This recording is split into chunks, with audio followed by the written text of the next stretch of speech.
Right then, so I thought I'd answer a few of your questions that you've been messaging me. I'm not ignoring you. I'm crazy busy with my full-time work and my, obviously my vlogging and editing and all that sort of thing, but I thought I'd just make this quick video just to cover a few of the questions and yeah, let's start. Do I get paid to make these videos? No, I don't. I am sponsored in gear. I get, bait, and I get my gear that I go out with, but I'm not paid. I do what I do because I want to have control and I want creative license in what I'm doing.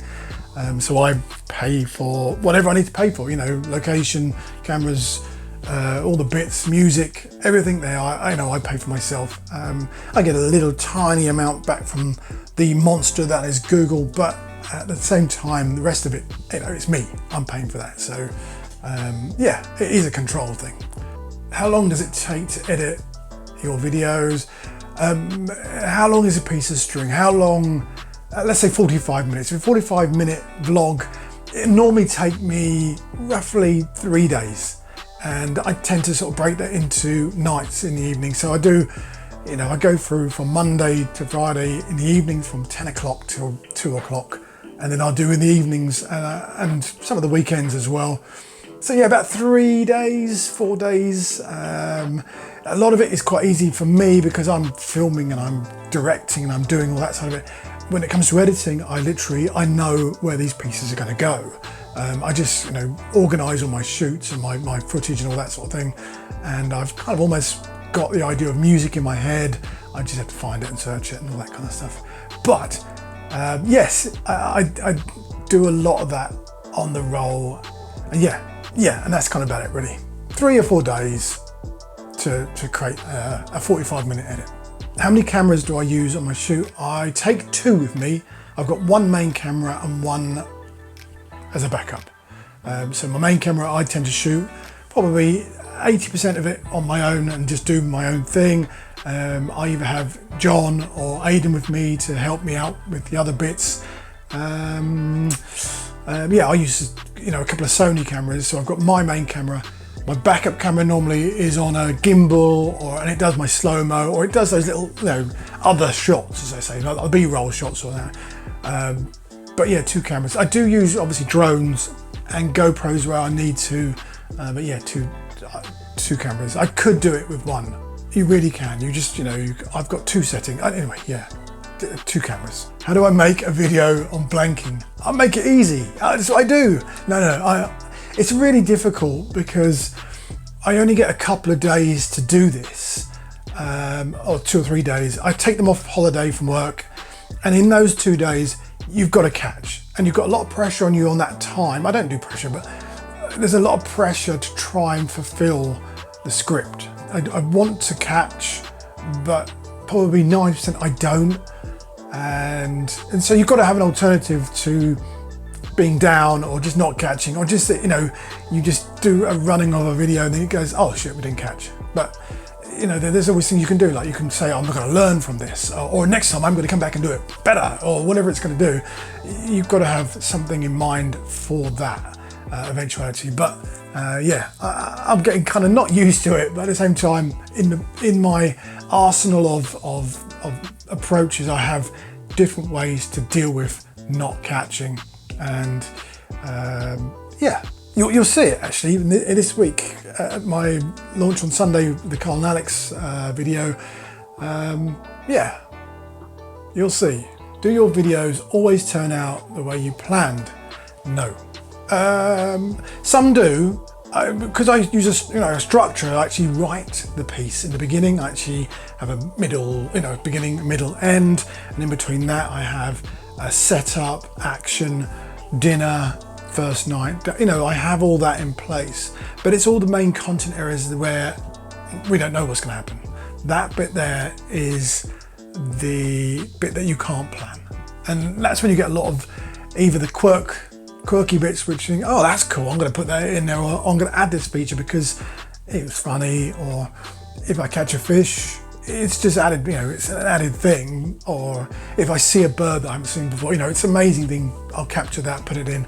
But sometimes, a shoot can just be if it's run of the mill and it goes from here to there and there's no missing parts, actually I always feel there's something missing. There's something that I'm missing, a bit of spontaneity. Yeah, something a bit more where shit happens, where you fall in, or your rod gets pulled off and you haven't put the blooming bait runner on, or whatever it is.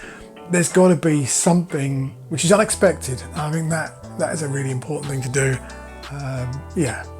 So yeah, not always to plan, but some of it is. What's the most difficult thing about vlogging? I would probably say time. Having time to do a vlog. You've got those couple of days, you've got to make this video, I've got to fish. And I do make the video, and I'm behind the camera, I do record 60, 70, 80% of the time. But I do try and fish as well. And a good example of that is the Carl and Alex shoot. I wanted to fish. I wanted to have this opportunity to catch a fish on the top lake at Ashbury Fisheries. And in that way, I needed to, in my mind, say, right, I'm going to film, I'm going to fish. I'm going to film, I'm going to fish. Where normally, if I've got somebody like, somebody quite big in the game, and I have to dedicate vision on them, I don't focus on my own fishing. Yeah, time is the most difficult. If I had all the time in the world, if I did this full time, I would basically kill it. No, I'd do a lot more thought patterns and make a lot more process to it. So yeah. What's it like fishing with the likes of Frank Warwick and Alan Blair? And so it's a true honour, and I'm always so thankful for these guys who have said they'll come out and do a video and I can sit there and pick their brains. It's inspirational. As an angler, it's awesome. As you'll all know, you want to know how these guys do it, why they do it, where they do it, all that sort of thing. And to actually be able to sit there for 2-3 days and talk, not just fishing, because fishing, there's limits to my intake of fishing. I'd rather know about what they are thinking, what they are doing, their life, their family, everything outside of fishing, and that's what builds a character. You don't, if you just look at them as a fisherman, you only get one angle, one perspective, whereas I want to look at them in their whole life, and I try to do that in my questions when I, do the interviews, but, and I'll try and get a bit better at it as well, but I love going at these people. They're inspirational. They are masters of their art, and to be, just being on the bank with them is just a privilege. So, what's your favourite episode? Probably, like I was just saying then, maybe Sensei, I think, with Frank. But then Carl and Alex is actually one of my favourite because I actually did catch. I don't want to give too much away, but Sensei, I loved it because Frank's just a beautiful guy and he's a lovely, honest human being and real. When you go to a show, go and meet him, shake his hand, and he is just amazing. He's a crazy angler. He's got this most amazing brain for working out stuff, and he just think, wow, how did you think of that? But yeah, I think maybe Sensei, I loved it because the weather wasn't great, the location was stunning, and the company was just incredible. So I think it's a toss-up between Sensei and Generations, which is out on Sunday, by the way. Do I do this full-time? No, I don't. I've got a full-time job. I'm head of design from a software company, and yeah, but I'd like to do this full-time. Thank you. Favourite lens? Favourite lens is a lens that I actually don't own. I've used it a few times. That's the Sony 24-70 2.8. It's just a crispy lens. I'd love to own it. It's very expensive. But yeah, I'd love to own that. Currently I do like using my 70-200 Sony, which is lovely, very crispy again, quite versatile, and I do like these as well. These are the cine lenses, which are all fixed primes. Yeah, If I had to choose one lens, it would definitely be the 24-70. Yeah. Who would I like to work with next? There's a few people that I'd like to maybe do some creative work with. Gas Ferrum, I always think that he's got a very creative head, and I like what he does. I like his direction. I love Jerry Hammond. I love that whole backstory of his filming days. That's awesome. I love that. So I'm gonna dig into that one at some point. Who else? Jonas, French filmmaker, angler, is just incredible. Love that guy. And there's a few vloggers as well that I'd like to do some connections with as well. And obviously there's a couple of brands I'd quite like to. Martin Locke, I'd love to go and do some fishing with him. Very interesting person, or background. Yeah, there's loads of people in the game that I could. Kylo Ren.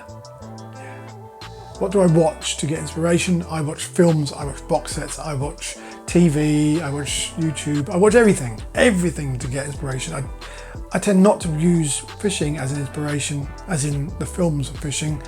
I look at people like Peter McKinnon, who's a vlogger, Casey Neistat, all the classics of lifestyle vloggers, people who are talking about life and everyday adventures, young bloods, all those kind of things, aspirational, let's go and get it, they're cool, they're really cool. And I'd love to sort of transpose that into fishing, and I will, I bloody will. How did I lose my toe? I lost my toe when I was very little. I was on the back of a moped, wearing jelly sandals, put my foot in the spokes, binga banga booger, oh, there he goes. And I put my foot in the spokes and yeah, I thought it was like a spokey dope. It didn't work, it didn't stop the bike. It tore my toe pretty much 99% off. I think it was hanging by something, but they cut it off. So it's in Spain somewhere, crawling around. And yeah, I swim in circles, which is fine. I just use my other hand a bit more, but yeah, it's fine. I am the Nemo of the human. As a wildlife lover, what are your thoughts on otters? I love otters. There's no question. I love otters. They're beautiful, amazing creatures to watch, but they're truly awful to a fishery, and they just need to be separated. They need to be cut. There must be something in between them. Some way to move them away from a fishery, but then that is their home, and that's their natural hunting ground and breeding grounds and living and social. There's no way you should ever kill an otter unless numbers got up. I don't disagree with killing animals at all. Culling deer is vitally important for maintaining shrubbery and trees and all that sort of thing. And it's the same with every other species really, apart from us of course.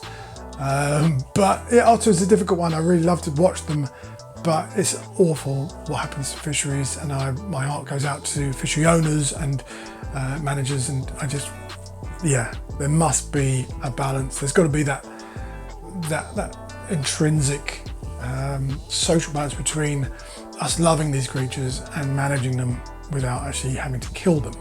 But anyway, I hope that's answered a few questions. I'm sorry I can't answer any more. I have got lots, but I didn't want to go mad. But yeah, thank you for your time, and thank you for your support watching the videos. I'm really looking forward to this Sunday to show you the Carl Alex video. It's a 45-minute menagerie of debauchery, and no, it's not really. It's just three guys going fishing. It's good fun. It's really good fun, and I hope you like it. I'm going to do the live chat as well, so if you want to ask any questions or have a chat on there as well at the same time. It's premiering at 7 p.m. over on my YouTube channel, so I'll hopefully see you then.